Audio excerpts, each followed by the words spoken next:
बिस्मिल्लाहिर्रहमानिर्रहीम। अच्छा बच्चों, ये अब आपके लेटेस्ट क्विज़ आए हैं। ये 4 एक बच्चों के में क्विज़ेज़ हैं, उनको फिर मैंने सॉल्व किया और उनकी ये वीडियो बनाने लगा हूँ मैं। ठीक है, ये मौजूदा जो आपका बिल्कुल फ्रेश सेमेस्टर चल रहा है उसका जो लेटेस्ट क्विज़ आया है, ये नवंबर 20 है, मंडे को। अच्छा, ये बेटे MA ऑनलाइन अकेडमी है आप लोगों के लिए। इसमें लड़के लड़कियों के अलग अलग व्हाट्सएप ग्रुप्स हैं, जूम के ऊपर क्लासें होती हैं, रिकॉर्ड भी होती हैं। क्विज़ के अंदर जो है ये 4 क्विज़ इकट्ठे मैंने किए हैं ताकि आपको कोई भी बच्चे ने आगे करना होगा तो इसी के अंदर कॉन्सेप्ट है सारे। The function f of x is equal to x mod is differentiable in the interval this. कहता है कि क्या ये डिफरेंशियबल है कि नहीं है। ठीक है, तो इसका रेफरेंस आपको मिलेगा पेज नंबर 120 पर भी है और 99 पर भी है। ठीक है, ये ट्रू होता है। उसकी वजह क्या होती है कि जब आप इसको एक्सपेंड करते हैं ना तो ये बेसिकली क्या होते हैं, पोलिनोमियल है। एक प्लस एक्स निकलेगा और एक माइनस एक्स से मॉड हटाते हैं। ठीक हो गया। तो पोलिनोमियल जो होते हैं वो क्या होते हैं, वो डिफरेंशियबल होते हैं, कंटिन्यूस तो होते ही हैं। आगे बात समझ में। ये इस वजह से इसका रेफरेंस आपको जो टॉपिक मिलेंगे पेज नंबर 99 पे और 120 दोनों को मिला के इसका ये रिजल्ट बनता है, चेक कर लीजिएगा। फिर वो कहता है the limit this can be written as, इसको हम इस तरह लिख सकते हैं। इसका रेफरेंस आपको मिलेगा पेज नंबर 94 पे। ये काफ़ी ज़्यादा इस्तेमाल हुआ है इसलिए इसको यहीं पर देख लें आप। ये बेसिकली यूँ सवाल दिया होता है आपको, यहाँ से ये स्टार्ट होता है। अगर आपका ये वाला फंक्शन है, ठीक है, तो आपने क्या करना है, इसमें से इसको माइनस कर देना, इसका मॉड लेस देन एप्सिलॉन लिखना है। फिर इसको इधर ले जाओगे तो ये x माइनस c होता है। ठीक है, यहाँ इसको यूँ इंटरवल की शक्ल में लिखते हैं। अगर सवाल पे अप्लाई करोगे तो यूँ हो जाएगा आपका ये। ठीक है, कि फंक्शन में से आपने l माइनस करना और लेस देन एप्सिलॉन करना है, और फिर ये जो लिमिट है x अप्रोचेज ज़ीरो, ये ज़ीरो को इधर ले जाओगे आप, यानी ये लिखा हुआ है ना x अप्रोचेज टू ज़ीरो, तो इसको इधर ले जाओगे तो x माइनस ज़ीरो बन जाएगा। तो इसका जो मॉड होता है वो लेस देन क्या होना चाहिए, डेल्टा। पहली शर्त क्या है, for any positive number epsilon आपको ज़रूरत पड़ती है डेल्टा पॉजिटिव की, वो छोटा नंबर होता है। तो ये शर्तें आपने याद रखनी। पहली ये चीज़ है, दूसरी ये, तीसरी ये है। फिर इसमें से इसको माइनस करोगे, लेस देन एप्सिलॉन लोगे, फिर ये एक्स में से जो भी नंबर इधर ज़ीरो है तो zero, x minus zero mod वो लेस देन डेल्टा करोगे। ठीक है, इधर ये ग्रेटर देन ज़ीरो होता है। तो इसको अगर आप यहाँ अप्लाई करते हो तो ये फंक्शन है आपका, इसमें से इसको माइनस करोगे, ठीक है, और लेस देन एप्सिलॉन करोगे। उसके बाद एक्स में से 3 को माइनस करोगे और उसको लेस देन डेल्टा ले लोगे। बस दोबारा देख लो आप, जो भी इधर फंक्शन है उसमें से इसको माइनस करना है और लेस देन एप्सिलॉन लेना है। जो इधर वेरिएबल है उसमें से इस नंबर को माइनस करना है, उसका मॉड जो है वो लेस देन डेल्टा, दोनों तरफ मॉड ही यूज़ होने। यहाँ ग्रेटर देन ज़ीरो लिखना है तो लिखो, नहीं लिखना तो कोई बात नहीं। फिर वो कहता है limit of a function f of exist when, जब क्या होते हैं, ये पेज नंबर 80 के ऊपर इसका रेफरेंस है, बोथ लेफ्ट हैंड लिमिट और राइट हैंड लिमिट बराबर होते हैं। तो पेज नंबर 80 पे देखेंगे तो ये कंडीशन मिल जाएगी आपको। ठीक है, कि limit of a function f of x exist when both left hand limit and right hand limit are equal. Page number क्या है इसका, 80। ये इसका आंसर। नेक्स्ट वो कहता है let a car moves from lower mall with the average velocity of 100 kilometre and after covering the distance 50 kilometer the car reaches at the airport, the time, ठीक है, elapsed, जो टाइम यूज़ किया गया। तो ये तो सिंपल एक आपका है, पेज नंबर 111 के ऊपर है।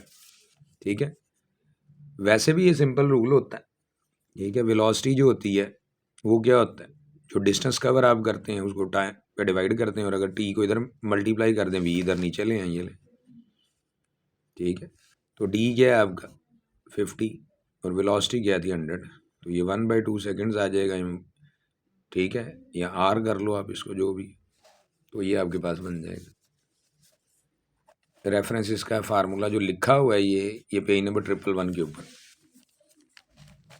ये बेटे अच्छी तरह कर लोगे तो ये आपके सारे कॉन्सेप्ट क्लियर हो जाएंगे, और यही आपके मिड टर्म के अंदर की बेस बना रहा हूँ मैं सारी। इस फाइल को लाजमी उस वक्त भी करना है आपने जब मिड टर्म आने हैं। ये फंक्शन दिया है तो वो कहता है कि अगर इस फंक्शन में हम एक्स की जगह 0 पुट करें तो आंसर क्या आएगा। तो यहाँ 0 पुट करोगे साइन 0 0 हो जाएगा, यहाँ पुट करो कॉस 0 वो 1 होता, 0 + 1 आंसर क्या आ जाएगा।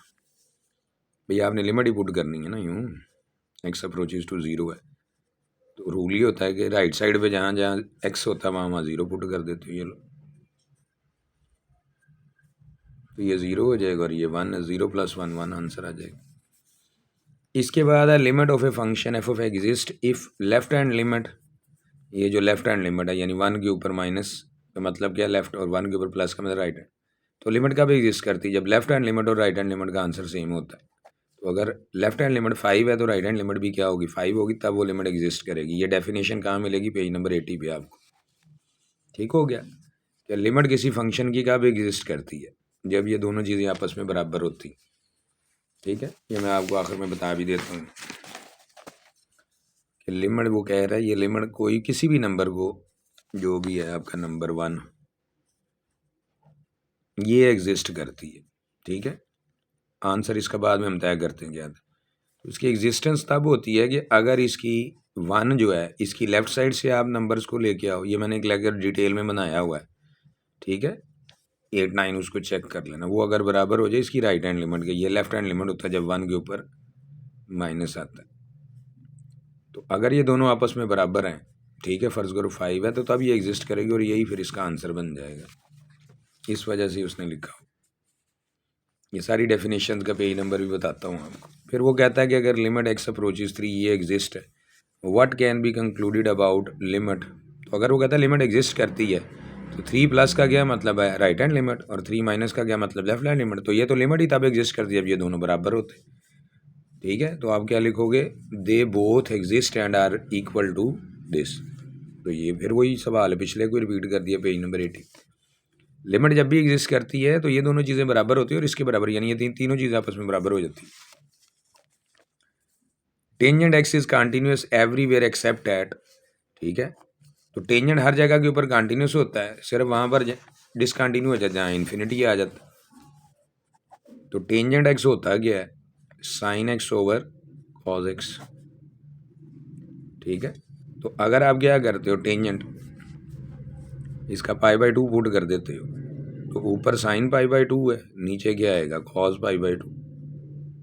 ठीक है, तो ये आपका 1 होता है और नीचे ये क्या हो जाएगा, 0 हो जाएगा, तो ये अनडिफाइंड हो जाएगा। तो यहाँ पर ये डिसकंटिन्यू हो जाएगा, क्योंकि ये किस वजह से होता है, इसकी इसको जो जो इन्फिनिटी होता है इसे कहते हैं अनबाउंडेड बिहेवियर होता है। ये अनबाउंडेडनेस भी इसको कहते हैं, या इसके लिए लफ्ज़ इस्तेमाल होता है अनबाउंडेड बिहेवियर, जब इन्फिनिटी आंसर आ जाता है। ये सारे रेफरेंस नंबर आपके ये एक एक पेज के ऊपर लिखे होते हैं, वहाँ से आपको मिलने होते हैं। ठीक है, अब लिमिट ये जो है, ये पेज नंबर 101 के ऊपर आपको ये डेफिनेशन इसकी मिल जाएगी कंपोजिशन की, तो ये इसके बराबर होता है एग्जैक्टली। लिमिट जो है आपकी, अगर आपने एफ जी ऑफ एक्स करना है, तो ये बराबर किसकी होती है, ये इस चीज़ के बराबर हो जाता है, f of limit g of x. अब इसका हवाला नंबर आपको पेज नंबर 101 पे मिल जाएगा, दिखा देता हूँ आपको 101 में ये लिखा हुआ है इसका हवाला नंबर, ये चीज़ इसके बराबर होती है, ये आपका थ्योरम उसने बताया, और ये पेज नंबर आपका 101। ठीक है, तो रेफरेंस के साथ फिर ये होता है, बच्चा मुतमईन हो जाता है कि हाँ भाई यही इसका तरीक़ाकार है। बाकी अगर आपका इसका प्रोडक्ट होता है, ये दूसरा भी दे सकता है, मतलब वो प्रोडक्ट के केस के अंदर तो ये होता है ना, f of x into g of x. बाकी चारों के लिए तो अलग अलग ही करते हो, मसलन आप कहते हो कि एक्स अप्रोच करता है ए को, तो उसके अंदर तो ये हो जाएगा ना, एक्स अप्रोच करेगा ए को, एफ ऑफ एक्स, अगर ये मल्टीप्लाई और होते हैं, वो तो कंपोजिशन के लिए रूल ये कंपोजिशन होती। तो सवाल में आप पता नहीं नेक्स्ट टाइम वो क्या दे दे, यहाँ पर होती तो ये लिमिट ही अप्रोच कर रही होती ना किसी चीज़ को, वो असल में ये कह रहा है आपसे। बाकी इसके पेज नंबर 101 को डिटेल में पढ़ोगे, उसमें ये और भी चीज़ें मिलेंगी आपको। क्लियर हो गई ये बात फिर, तो इसका आंसर कौन सा होगा, ये डी वाला पार्ट, पेज नंबर 101 पे रेफरेंस है।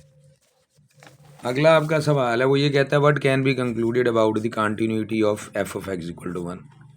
तो ये जो कांस्टेंट फंक्शन होते हैं ये क्या होते हैं, कंटिन्यूस होते हैं भाई। उसकी वजह ये है कि ये है क्या असल में, ये y इज इक्वल टू क्या, एफ ऑफ एक्स है ना, और बराबर किसकी है, ये 1 के, तो ये कंटिन्यूस फंक्शन है। ये लो, ये 0 है, चलो ये 0.5 है, ये समझो 1 है y की वैल्यू, इसी को कह रहे हो ना, ठीक है। आप यहाँ कोई भी वैल्यू यूज़ करोगे इसने 1 ही रहना है, तो यूं ग्राफ इसका बनेगा, तो ये कंटिन्यूस ही ना, डिसकंटिन्यूस तो नहीं है।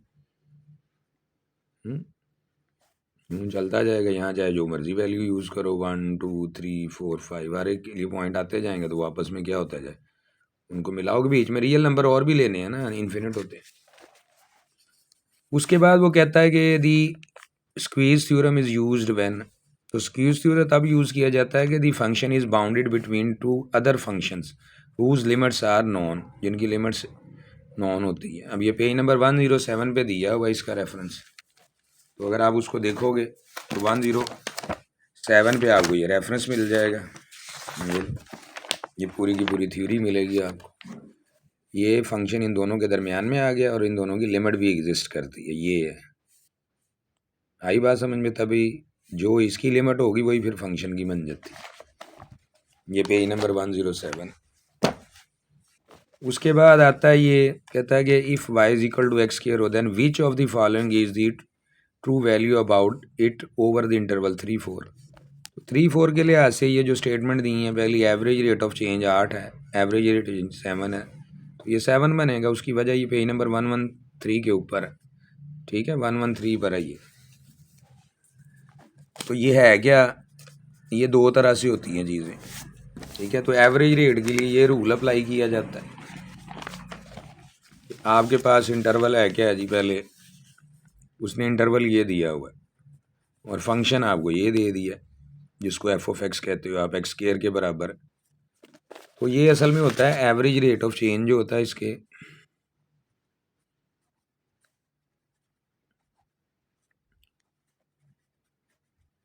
एवरेज रेट ऑफ चेंज कहते हैं स्लोप ऑफ सीकेंड लाइन को। वो होता है f of x one minus F of x not. Lecture number 13 में लास्ट पेज पे ये दिया भी हुआ है, x one minus x not.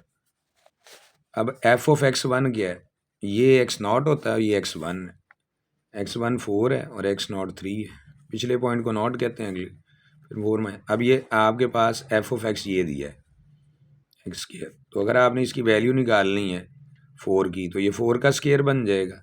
फिर आपने अगर 3 की निकालनी है तो दोनों तरफ 3 पुट कर दोगे तो 3 का स्क्वायर है। इसके लिए क्या होगा, 4 का स्क्वायर, इसके लिए 3 का स्क्वायर, ये 4 माइनस 3 है, सॉरी ये 1 आ जाएगा। तो इसका हल करोगे तो 7 आ जाएगा, 16 माइनस 9 किया तो 7 आ गया। तो इसको कहते हैं एवरेज रेट ऑफ चेंज, जब ये 2 पॉइंट दिए होते। और जब एक ही पॉइंट दिया होता है तो फिर इंस्टेंटेनियस रेट ऑफ चेंज निकल आता है, उसको स्लोप ऑफ टेंजेंट लाइन कहते हैं। खैर यहाँ पर तो इसका आंसर ये बनेगा ना, ये। और अगर आपने वो निकालना है इंस्टेंटेनियस, वो स्लोप ऑफ टेंजेंट लाइन उसको कहते हैं हम, ठीक है, स्लोप ऑफ टेंजेंट लाइन भी कहते हैं। और उसका दूसरा नाम क्या होता है, इंस्टेंटेनियस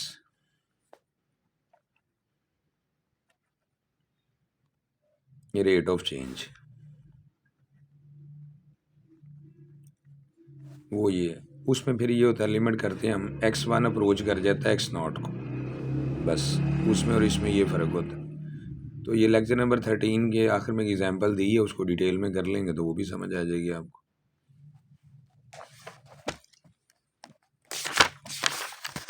ये 14 के लास्ट में है, ये यहाँ से ये स्टार्ट होता है सारा कॉन्सेप्ट, ठीक है। ये सारा उसने दिया हुआ आपको और आखिर में ये सवाल दिए हुए हैं, इसको कर लीजिएगा तो ये आपका मुकम्मल हो जाएगा। ये जिस तरीके से मैं आपको करवा रहा हूँ ना, इस तरह आपके शॉर्ट क्वेश्चन भी हो जाने और लॉन्ग के अंदर भी कॉन्सेप्ट सारे मिल जाने आप। इसके बाद है वो ये कहता है आपसे, ये function f of x is differentiable on open interval a b if it is differentiable at each point. भाई वो कहता है इसके ऊपर वो डिफरेंशिएबल, ये ओपन इंटरवल है ना आपका, ए और बी, तो वो कहता है डिफरेंशिएबल कब होगा, जब इसके अंदर तमाम पॉइंट्स के ऊपर वो डिफरेंशिएबल है, कोई भी पॉइंट एक्स का होगा eight each point in the open interval, ठीक है। यानी किसी इंटरवल पे कोई फंक्शन डिफरेंशिएशन उसकी एग्जिस्ट करती है, डेरिवेटिव निकालते हो तो हर पॉइंट पे निकलेगा, तो वो कह रहा है ना, इसके अंदर हर पॉइंट के ऊपर इसकी डिफरेंशिएशन एग्जिस्ट करनी चाहिए, तो हम कहेंगे वो इस इंटरवल पे डिफरेंशिएबल है।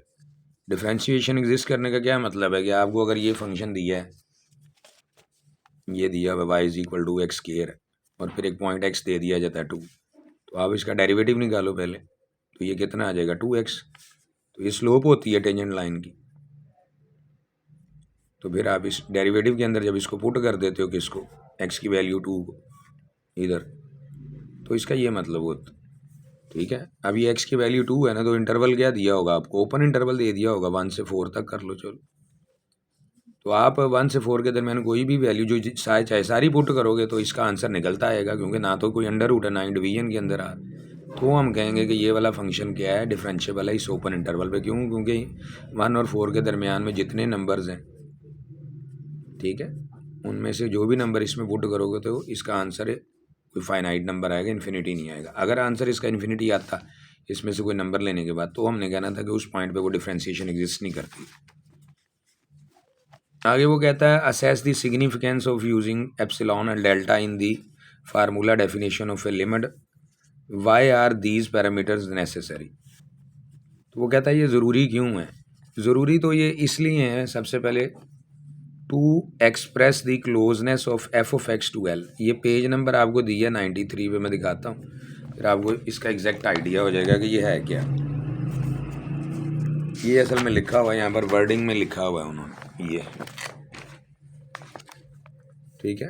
Now you may ask what is this epsilon all about.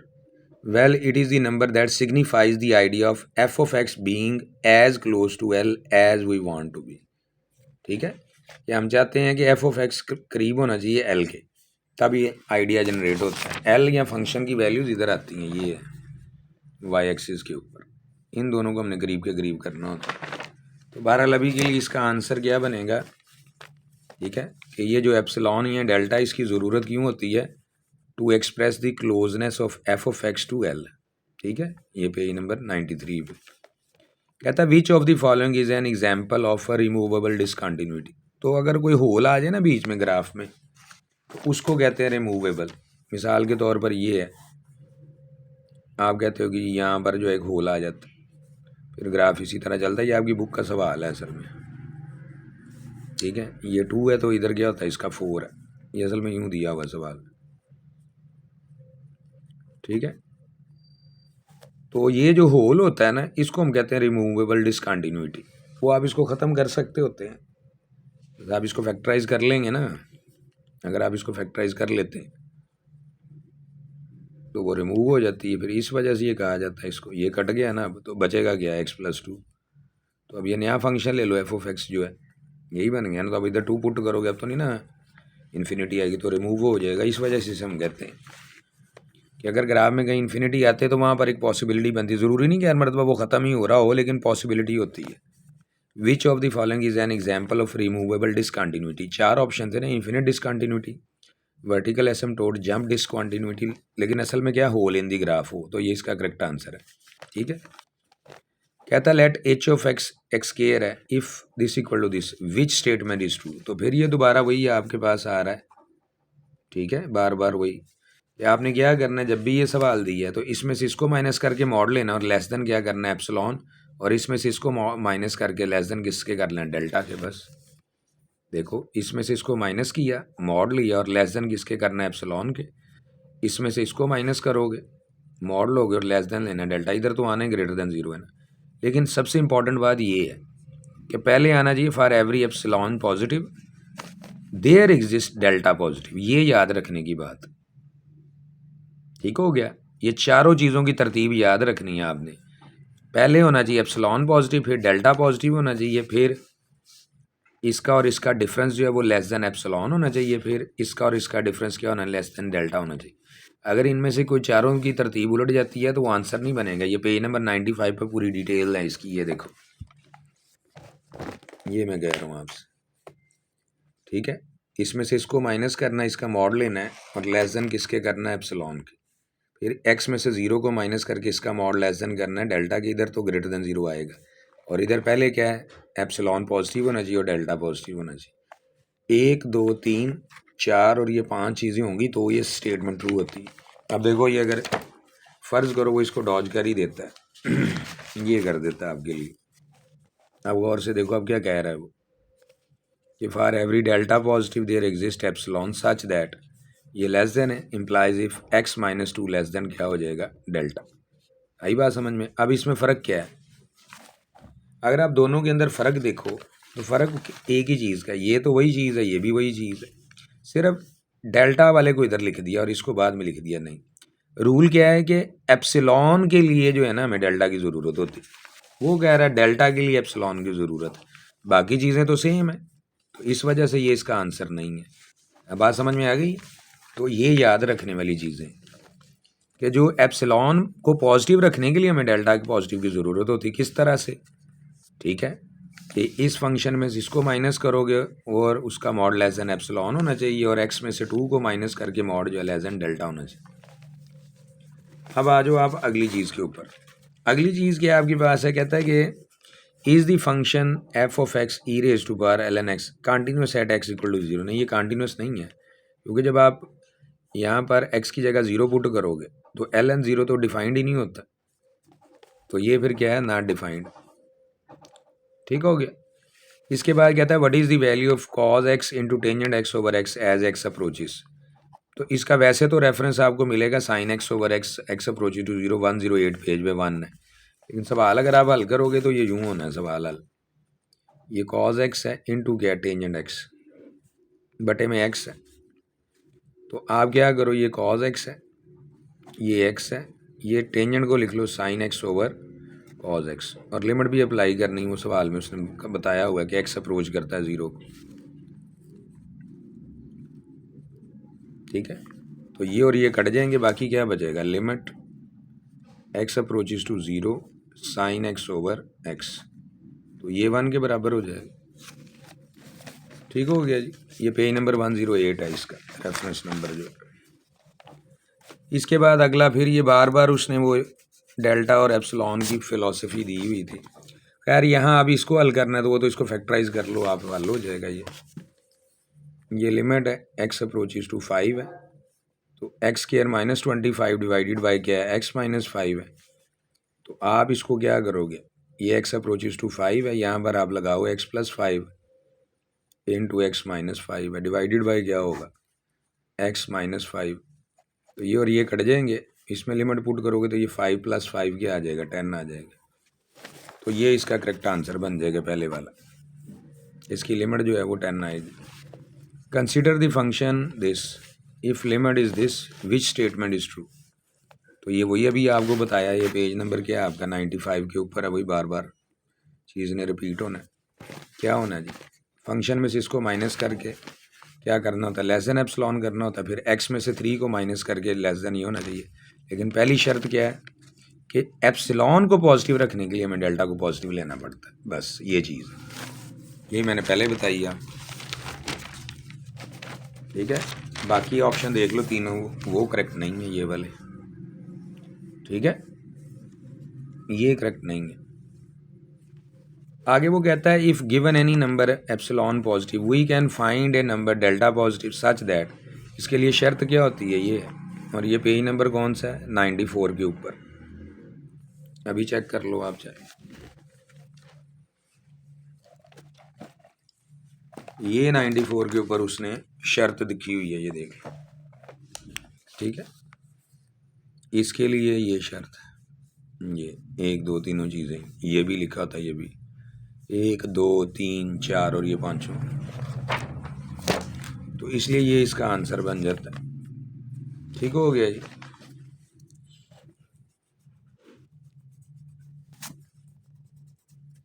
इसके बाद आपके पास वो कहता है consider the function 1 over x, ये विच स्टेटमेंट इज़ करेक्ट। बज़ाहिर अगर आप जो आपने अभी तक पढ़ा है उसमें यही पढ़ते हैं कि आप जी ऑफ एक्स यानी इन दोनों का डिफरेंस जो आप लेते हैं वो लेस देन एप्सिलॉन होना चाहिए, तो बज़ाहिर कॉन्सेप्ट के अंदर तो ये होता है, लेकिन इसमें एक डॉज है मौजूद, मोस्टली बच्चे इसी को करेक्ट कर रहे हैं। ठीक है, लेकिन इसका ना इशू ये है कि जब भी आप ये करते हो तो फंक्शन की जो लिमिट होती है ना वो एक फाइनाइट नंबर आती है, एक्स अप्रोचेस टू ए जो है वो एल के बराबर होता है, तब इसमें से इसका माइनस करते हैं, लेकिन सवाल है कि अगर ये अनडिफाइंड आ जाए तो भी क्या यही रूल लगेगा। ठीक है, सिर्फ इस एक रीज़न की वजह से मेरे नज़दीक इसका आंसर ये बन सकता है बी वाला, इसको उलट जाना चाहिए। क्यों? क्योंकि इधर इन्फिनिटी की बजाय ये यहाँ लिमिट जो डिफाइंड नंबर है उसकी बजाय इन्फिनिटी आ गया, लेकिन मोस्टली बच्चों ने इसी को किया होता है।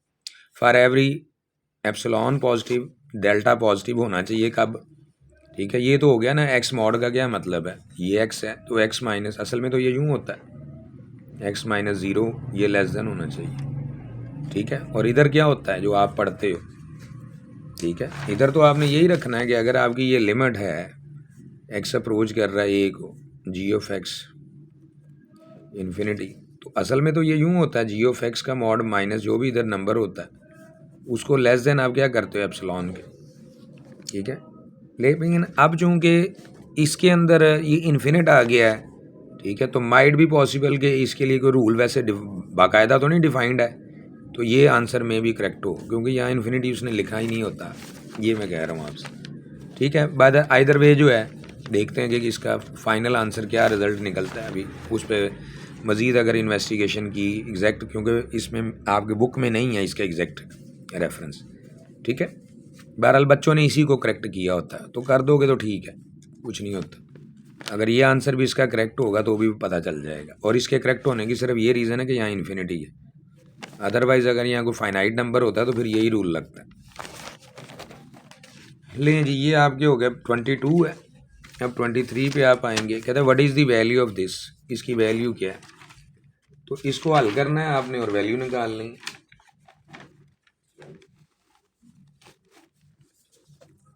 साइन 3x ओवर क्या है 6x है, और लिमिट आपकी क्या है x अप्रोचेज टू 0 है, तो इसको हम ब्रेक करके 1/2 बाहर लिख सकते हैं, और उसके बाद लिमिट आपकी क्या है x अप्रोचेज टू 0 है, साइन 3x है ओवर क्या है 3x, तो यहाँ x ही होता है, यहाँ पर एंगल में x ऊपर नीचे होना चाहिए बस, तो ये 1/2 है और ये 1 के बराबर है, तो ये 1/2 टोटल आंसर है, ये 1 होता है। इसके लिए थ्योरम ये वाला अप्लाई किया जाता है। अब बेटे जिस तरह से ये मैं एक्सप्लेन कर रहा हूँ आपको, ये शॉर्ट क्वेश्चन भी आपके साथ हो रहे हैं, तो ये इसका आंसर आ जाएगा, पेज नंबर इसका रेफरेंस है 109 के ऊपर। कहता है polynomials are not continuous function, नहीं जी, पोलिनोमियल कंटिन्यूस फंक्शन होते हैं, इसलिए ये स्टेटमेंट फॉल्स है, ठीक है।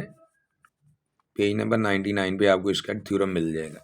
पोलिनोमियल हमेशा कंटिन्यूस फंक्शन होते हैं, डिफरेंशिएबल भी होते हैं, लेकिन ये कह रहा है कि वो polynomials are not continuous function, इसका मतलब है नॉट लगा दिया उसने, तो ये स्टेटमेंट गलत है इसकी, इसलिए अभी के लिए इसका करेक्ट आंसर ये है।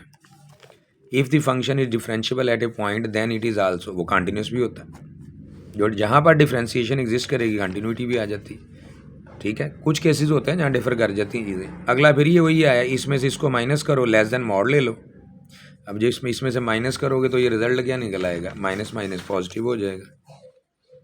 सवाल क्या है इसका, एक्स अप्रोचेज टू -1 है, ये 3x है, और किसके इक्वल आ रहा है -3 के, तो इसमें से आप माइनस कर दो इसको, लेस देन क्या करना है एप्सिलॉन के, और इसमें से इसको माइनस करके, ठीक है, x में से -1 को माइनस करके, तो ये डेल्टा से लेस, तो ये क्या बनेगा 3x + 3 लेस देन एप्सिलॉन, और ये क्या बनेगा x + 1 लेस देन डेल्टा। और शर्त तो वही है ना कि एप्सिलॉन पॉजिटिव लेना है हमने कब, जब यानी ये आपका वैन एवर ये पॉजिटिव हो, ठीक है, इसको पॉजिटिव रखने के लिए हमें इसका पॉजिटिव नंबर चाहिए, और ये दोनों बहुत छोटी मिकदारें होती हैं। 12 ये इसका आंसर है, पेज नंबर फिर उसी तरह 94 पर ये रेफरेंस। नेक्स्ट वो कहता है, फिर वही सवाल आता है, थोड़ा डिफरेंट है ये, कहता है लिमिट अगर जी ऑफ एक्स 5 हो, what can be concluded about x equal to, इसमें दो राय हैं। एक तो ये है कि आपकी x की वैल्यू 2 के ऊपर भी ये 5 निकलेगा, और जब ये 5 निकलेगा तो लिमिट और डिफाइंड वैल्यू सेम हो जाएगी, तो हम कहेंगे ये फंक्शन कंटिन्यूस है। एक ऑप्शन तो इसका ये बनता, जो कि ये वाला, ठीक है, और इसकी रेफरेंस आपको मिलेगा पेज नंबर 98 के ऊपर। लेकिन सवाल है कि अगर ये ना हो ये, ठीक है, तो फिर इसका रेफरेंस आपको एक और मैं दे देता हूँ, क्योंकि ये ट्रिकी होते हैं।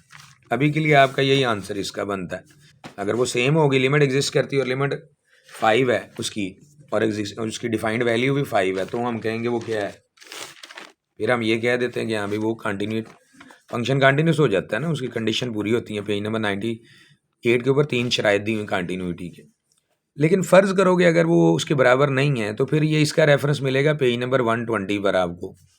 फिर ये है कि अगर लिमिट एग्जिस्ट करती है तो फिर आपकी डेरिवेशन एग्जिस्ट करती है, डेरिवेटिव। तो डेरिवेटिव जो होता है उसे स्लोप ऑफ टेंजेंट लाइन कहते हैं। लेकिन ये कब होगा? ठीक है, ये तब होगा कि अगर आपकी लिमिटिंग वैल्यू तो ये है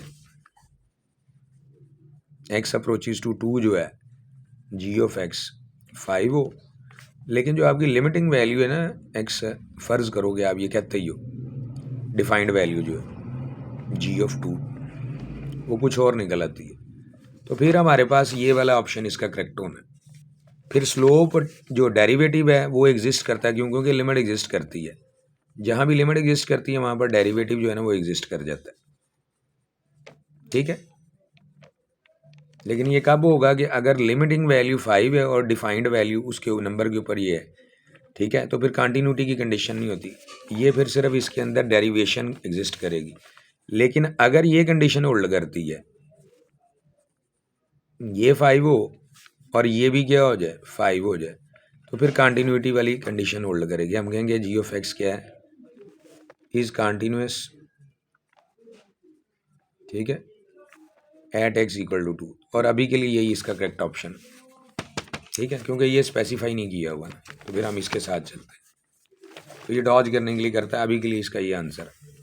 और पेज नंबर 98 और इसका रेफरेंस जो बता रहा हूँ पेज नंबर 120 पे स्टेटमेंट एक एक लाइन की होती है। फिर वो ये कहता है आपसे कि अगर आपके पास ये दो पॉइंट है, ये और ये, are any 2 points on a curve then the slope of the secant line through these points. तो बताया भी आपको सीकेंट स्लोप अगर आपने निकालनी है तो वो यही होता है y2 minus y1 over x2 minus x1। ये वही है जिसको आप क्या कहते हो, ठीक है, एफ ऑफ क्या कह देते हो, x1 कह देते हो, और इसको एफ ऑफ एक्स नॉट कहते हो, उससे कोई फ़र्क नहीं पड़ता। ठीक है, वो सिंबल वगैरह से कुछ नहीं होता। अभी आपका पॉइंट कौन सा है, पहला 0 0 है, ये ओरिजिन है, दूसरा पॉइंट कौन सा है 2 2। तो आप इसके मुताबिक चलो, ये x1 y1 ये x2 y2, तो y2 माइनस क्या होगा y1 over x2 minus x1, तो 2 ओवर 2 क्या आ जाएगा आंसर 1। तो ये इसका करेक्ट आंसर बनेगा। रेफरेंस फिर इसका वही है पेज नंबर 113 के ऊपर, आप चेक कर लो। कहता है ये चीज़ किसके बराबर होती है, ये इसके बराबर होती है। इसका रेफरेंस आपको मिलेगा, ये मॉड का सवालों में मिलेगा पे लेक्चर नंबर 2 में 17 के अंदर। इसका रूल ये होता है कि ए डॉट बी का मॉड जो होता है ना ये बराबर होता है A mod into B mod. तो अब अगर आपके पास ये एक्स स्क्वायर माइनस 9 है तो आप क्या करते हैं इसका, ठीक है, उसने माइनस फैक्टराइज कर लिया, यूं कर लो आप, तो क्या होगा, पहले का मॉड अलग हो जाएगा और दूसरे का मॉड अलग हो जाएगा। ठीक है, तो ये इसका आंसर बनेगा। अब बात होगी क्लियर। रेफरेंस इसका पेज नंबर 17 में मिलेगा। कहता विच एक्सप्रेशन इज राइट, ये वाला राइट है जी, ये थ्योरम है पेज नंबर 108 पे लिखा हुआ। फिर वो कहता है कि if y is equal to f of x then the average rate of change of y with respect to x over the interval x0 x1 is slope of secant line joining the points this and this. हाँ, तो ये बात ठीक है ना, अभी आपको बताया पेज नंबर 113 पर ही। तो इसको यूं लिख लो या यूं लिख लो, सवाल तो उसका ये है ना, गौर से देखना। ये आपका x0 है और ये क्या x1 है, ये इंटरवल है।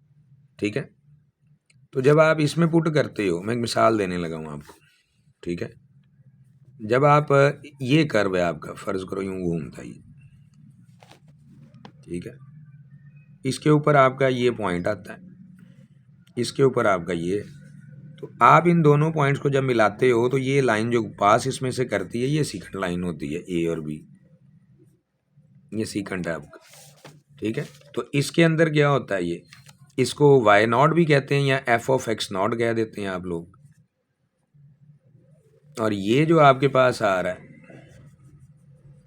इसको आप कहते हो एफ ऑफ एक्स वन, या इसको वाई वन कह देते हैं।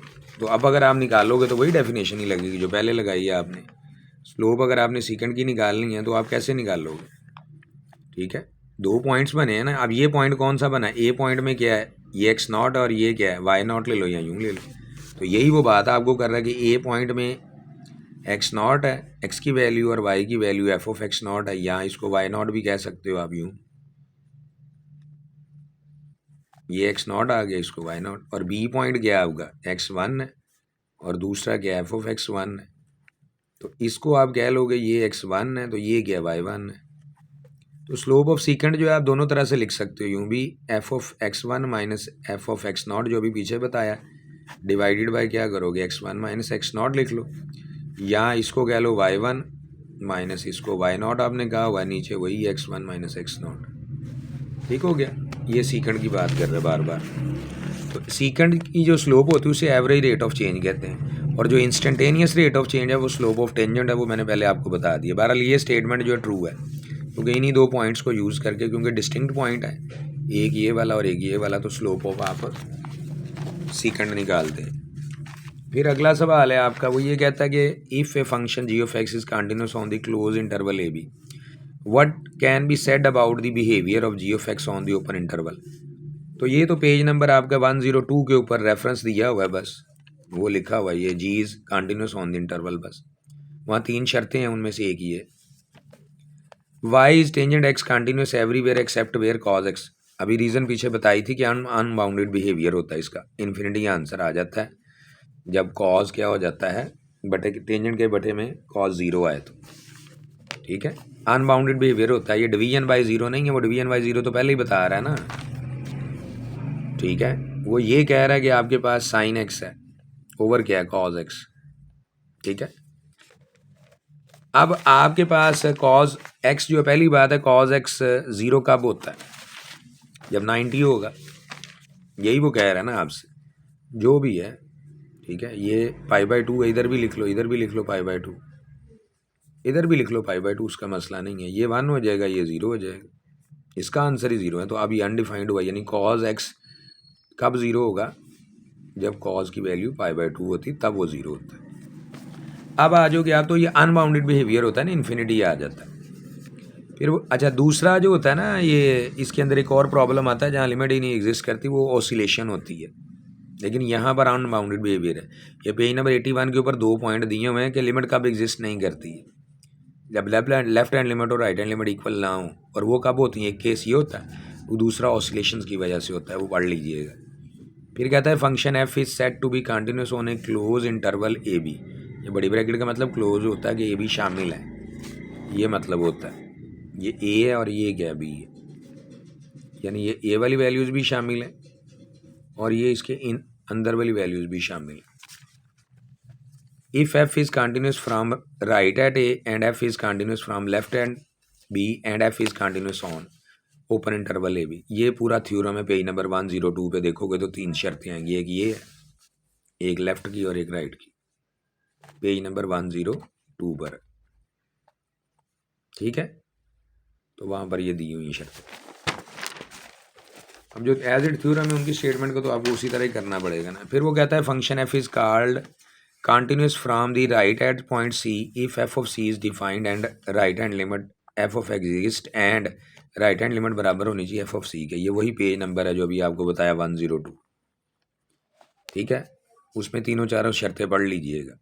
अगर लेफ्ट हैंड लिमिट की बात, राइट हैंड लिमिट की बात करता है तो ये इसके बराबर होना चाहिए। असल में इसको लिखने का ये तरीका होता है, लिमिट अगर आप यूँ करते हैं ना राइट हैंड के लिए, तो फंक्शन ये होता है, असल में ये कहलाती है राइट हैंड लिमिट, और ये डिफाइंड वैल्यू फंक्शन की होती है। ये आपस में बराबर हों तो हम कहते हैं फंक्शन क्या होता है, राइट साइड से कंटिन्यूस है।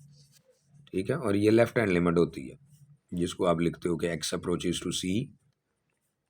ठीक है, ये लेफ्ट हैंड लिमिट है, और ये भी अगर डिफाइंड वैल्यू के बराबर है तो फंक्शन लेफ्ट साइड से कंटिन्यूस हो जाता है। और अगर ये वैसे ही इसके बराबर आ जाती है, जब लेफ्ट लिमिट और राइट लिमिट बराबर होती है, ठीक है, और ये बराबर वैसे ही हो जाए तो फिर वैसे ही फंक्शन कंटिन्यूस होता है, उसमें लेफ्ट राइट नहीं बताया जाता, तो दोनों सूरतों में हो जाता है। बहरहाल अभी ये पेज नंबर 102 पे इसका रेफरेंस मिल जाएगा आपको। कहता थी function y is equal to x mod is differentiable at x equal to 0। नहीं, डिफरेंशियबल नहीं, उसकी वजह इसके अंदर कॉर्नर पॉइंट आ जाता है। जब आप इसका ग्राफ बनाएंगे तो इसका ग्राफ इस पैटर्न का बन जाता है, तो इसमें कॉर्नर पॉइंट आता है, जहाँ भी कॉर्नर पॉइंट आता है वहाँ पर डिफ्रेंशिएशन नहीं एग्जिस्ट करती। ये कॉर्नर पॉइंट की वजह से इसका रेफरेंस पेज नंबर 120 पे है, वहाँ लिखा हुआ है कि कॉर्नर पॉइंट अगर ग्राफ के अंदर आता है, उस पॉइंट जहाँ पर कॉर्नर आए वहाँ पर एग्जिस्ट नहीं करती डिफ्रेंशिएशन। तो वो कह ही रहा है कि 0 के ऊपर है, तो 0 पर ही ये कॉर्नर पॉइंट बनता है। इस वजह से नहीं। 3 पॉइंट ऐसे होते हैं जहाँ पर डिफ्रेंसिएशन नहीं एग्जिस्ट करती है, ठीक है, वो तीनों के तीनों आपको मालूम होने चाहिए। ये उसने बताए हुए तीनों पॉइंट्स। कॉर्नर पॉइंट्स हैं वर्टिकल टेंजेंट्स और पॉइंट ऑफ डिसकंटिन्यूटी होते हैं। ये आगे इसकी रीजंस भी बताई हुई हैं उसने।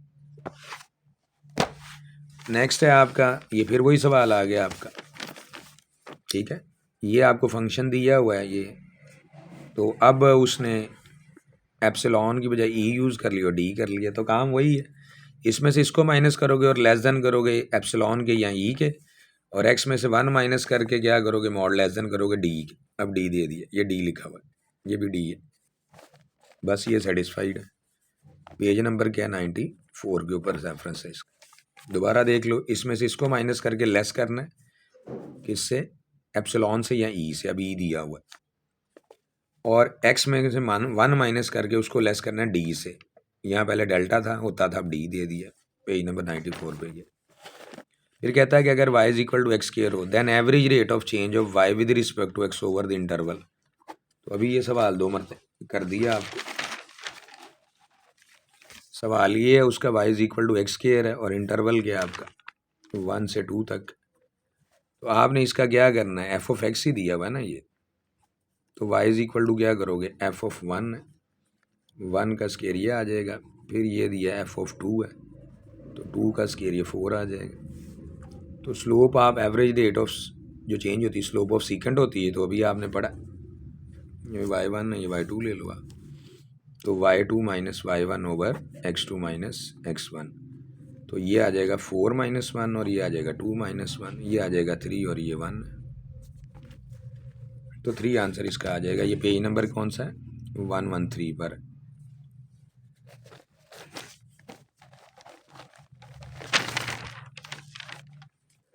ये है अब आपका 38, slope of सीकेंड line joining the points, वो क्या है -1, ठीक है। क्या फार्मूला था स्लोप सीकेंड का, ये x1 y1 ये x2 y2, तो क्या होगा y2 minus y1 over x2 minus x1, ये -1 है ये 1 है, तो -1 आंसर आ जाएगा, ठीक हो गया जी।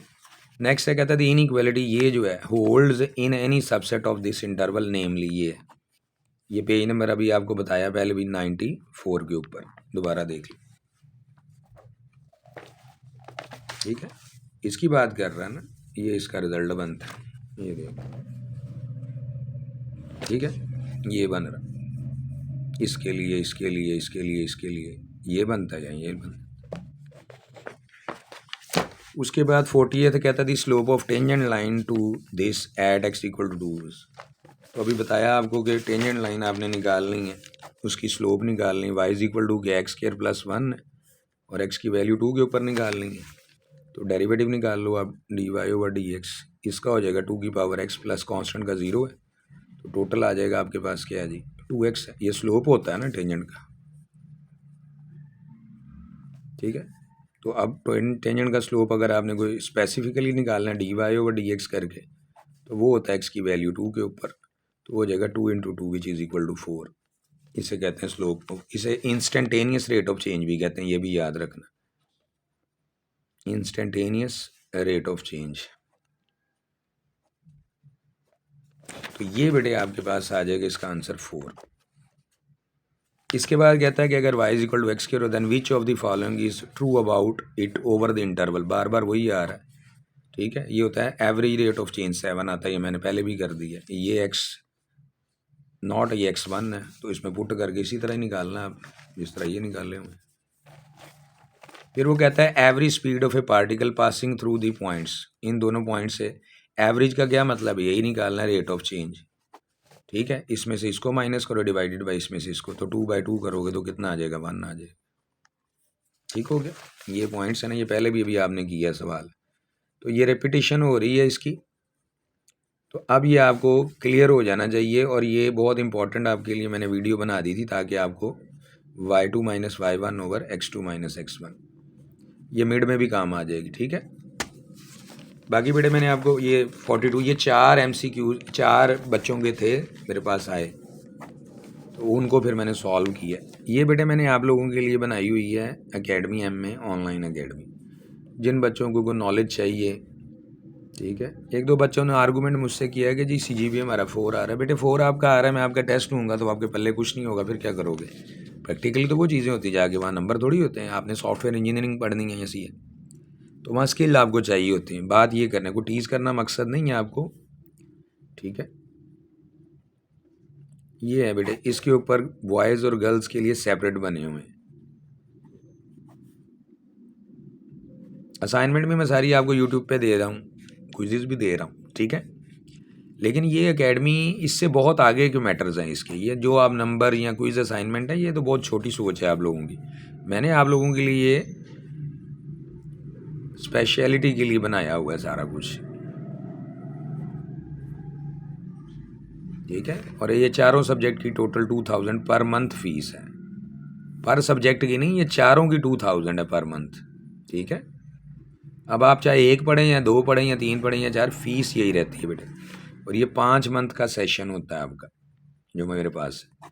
ये 16 अक्टूबर से स्टार्ट होगा और लास्ट आपके जो लास्ट पेपर होता है ना फाइनल टर्म का, वहाँ तक आप हमारे पास एंगेज रहते। क्विज असाइनमेंट आपके हर सब्जेक्ट की हमारी जिम्मेदारी हो जाती। सिर्फ हौसला तसल्ली रखनी। पाकिस्तानियों के अंदर बेसब्री बहुत ज़्यादा होती है ना, पहले मैं करते हैं, तो ये नहीं होना चाहिए, ठीक है। अब जो बच्चे इसको कर लेंगे वो हर किस्म का क्विज अब कर सकते हैं, ठीक है, चाहे रात तक करते रहें। God bless you.